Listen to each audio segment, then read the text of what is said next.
I want to go study more with Master Mantak Chia. So I went to Thailand and that's when I started writing books for him. And the second book that I wrote was called Sexual Reflexology. And it was this old tattered manual that he handed me. And he said, I want to turn this into a book. And I was like, wow, sexual reflexology. What is this? I was like, this is the best job ever. Yeah.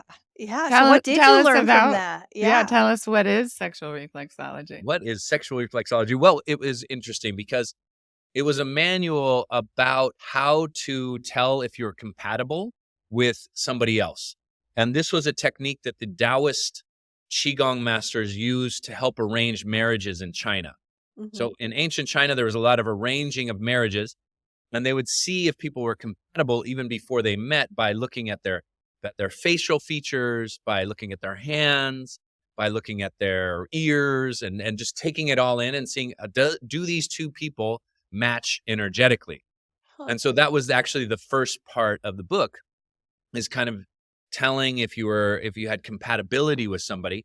And then there was other aspects that we went into with cultivating sexual energy for health and vitality, for the health and vitality of the relationship, to exchange energy. And that was a part of it as well.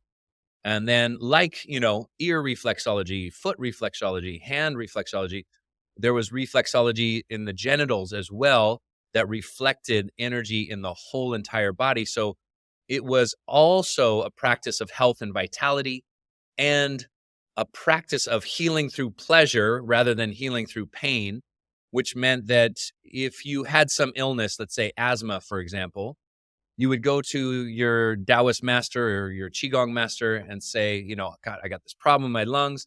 And they would give you sexual prescriptions. Hey, go with your partner and do these breathing exercises, maybe in these sexual positions for this amount of time. And this will send and guide and direct energy to that particular ailment to help a healing in your body. So it was sex and sexual energy as medicine and a medicinal practice. Yeah. And as I understand it, the sexual reflexology matches male and female. So the lingam, like let's say the glands of the lingam, the head of the cock is the heart. And then way back in the vagina is toward the cervix is the heart. Mm-hmm. Right. And then further out on the outer edge of the lingam is like the pineal gland, the pituitary, thymus gland, and then that's more toward the entry point of the vagina. Yeah, the introitus. So, and then with all these different sexual sort of protocols or different positions, it is very, very interesting, very specific. They would, for asthma, let's say, or for bladder infections, or for any kind of ailment that somebody might have, they would say, okay, get in this position, do this many deep thrusts versus shallow thrusts to get these different parts of the lingam and the vagina activated. It's a beautiful system because it brings sexuality into healing and into the sacred and out of the, let's say, the profane, and just how do I connect and do this beautiful act and cultivate this energy with my partner who I love and enjoy. So it was a really beautiful practice, and just kind of one aspect of Taoist energy cultivation. And it was much more fun to heal that way than, let's say, getting surgery. I mean, yeah, I love how integrated, medicine, like a shot or something. Right. Yeah, right. It's really cool to see how just the possibility of using our sexual energy could be integrated as a holistic approach for our health, our well-being, our vitality. But if I was playing the devil's advocate here, there is a clinical aspect to the whole prescriptive idea, right? It's like, okay, how many short versus deep thrusts? Yeah. Where to aim? There's sort of a prescriptive, clinical, performative thing that is also sort of a side note to the whole idea. So it's kind of you really have to engage at this idea of sex as medicine. Yeah, and it's connected kind of to that heartfelt place you were just describing, Lee. Yeah. So it isn't clinical.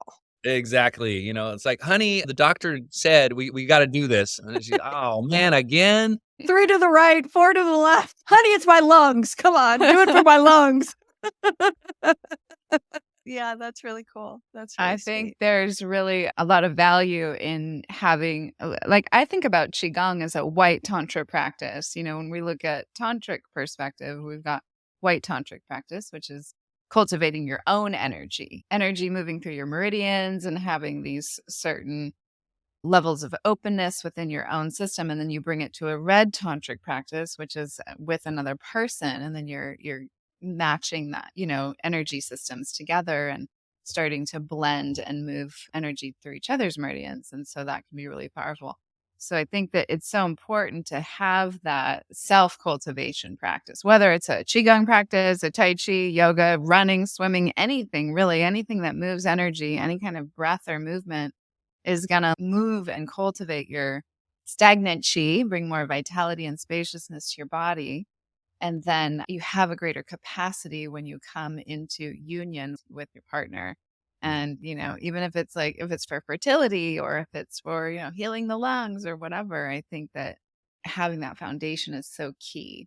Yeah. And I think also cornerstone of cultivating energy and sexual energy is that it's preventative. It is good for you. It is healthy, not only healthy for your body, but it's healthy for your relationship and the connection. So kind of always in the background is how do we connect these very powerful energy centers, our heart energy, our love, our compassion, both to ourselves, self-kindness, self-compassion, self-love. And then like Willow was saying, I'm cultivating my energy as best I can to its highest vibration, to its highest level. And then from that place, sharing it with my partner. And then you're really into deep healing work as well as deep preventative work, Mm, which is also the foundation of Chinese medicine, which is prevention. And if we are right. healing and bringing healing energy into our relationship, that prevents a lot of problems because our loving relationships can be, some of the most stressful things in those lives.